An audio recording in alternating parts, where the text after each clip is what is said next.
All right, so before I start, I just want to give a quick shout out to Polyend for being such an awesome company. I've been in contact with them recently in regards to an issue I've been having with this jog wheel. Now, I bought this tracker back in November of last year, and I have been addicted to it ever since. I use this thing almost every day. I probably play more games on it than I make music, but it really is an incredibly well-built piece of kit, super fun, and I can't say enough good things about it.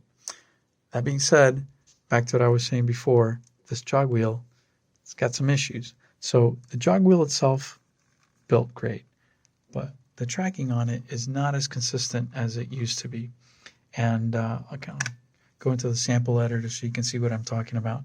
So as I start to turn the jog wheel in either direction, you can kind of see the tracking on it is not as consistent as it should be. It's a bit jumpy, a bit erratic, and definitely not a good thing. So I initially thought maybe it's just a dirty encoder. I can open up the jog wheel and clean out the contacts, and that would be that. But I decided to go ahead and contact Polyend, and they said because it's under warranty, they'd be more than happy to take it back and replace the encoder without any issues.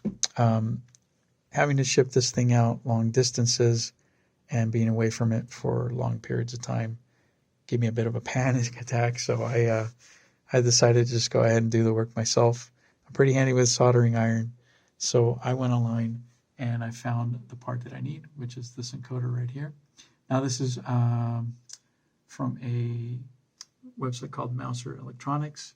I'll leave a link in the description in case anybody's interested. And yeah, got some encoders. They came in this week, and I was going to do the work over the weekend. But I was kind of snooping around in the Polyend Tracker issues page, and I found this post.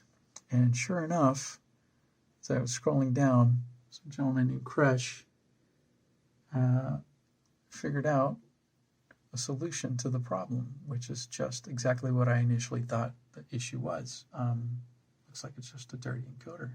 So that's exactly what I'm going to do. Is I'm just going to open this up, clean the contacts out, and hopefully that'll save me the trouble of having to open the entire thing up and doing a little bit of surgery.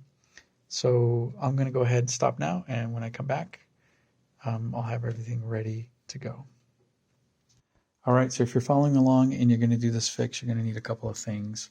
The first thing you're going to need is an Allen wrench, and it's got to be a very specific sized Allen wrench. This is a 1.3 millimeter Allen wrench. It's very small. A 1.5 or a 1.27 will not work. It's got to be 1.3.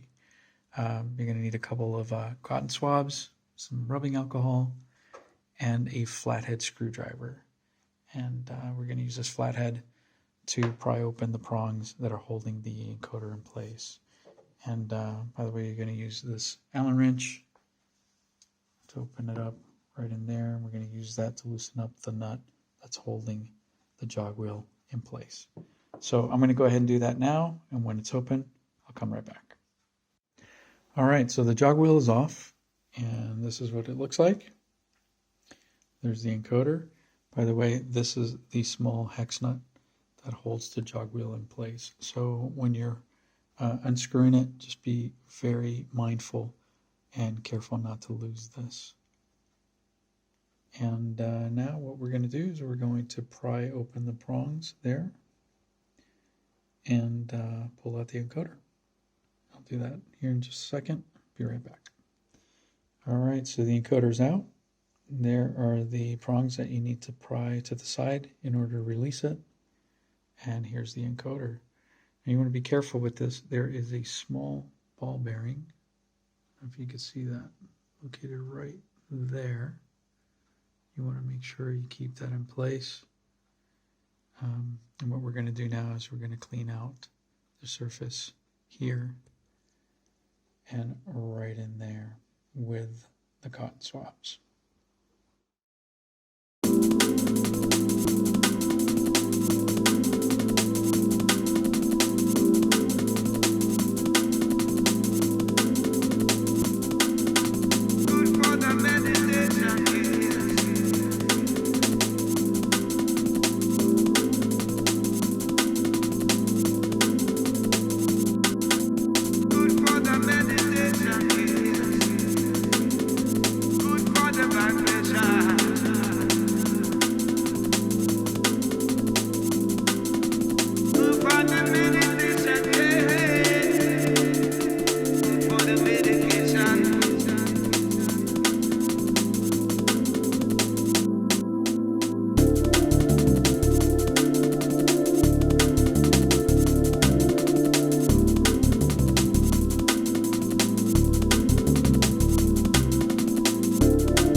that the contacts are clean, I'm going to go ahead and mount the encoder back in place and put the jog wheel back on, and hopefully we're in business.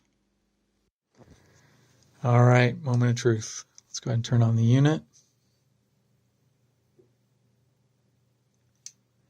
And go to the sample editor. And here we go. Yeah, that's awesome. It works. Yeah, so if you're having the same problem, this is a pretty easy fix. All it takes is about 15 minutes and you're back in business. So huge thanks to Kressh for the tutorial, Polyend for the awesome support, and I hope you found this helpful, and thanks for watching. Take care.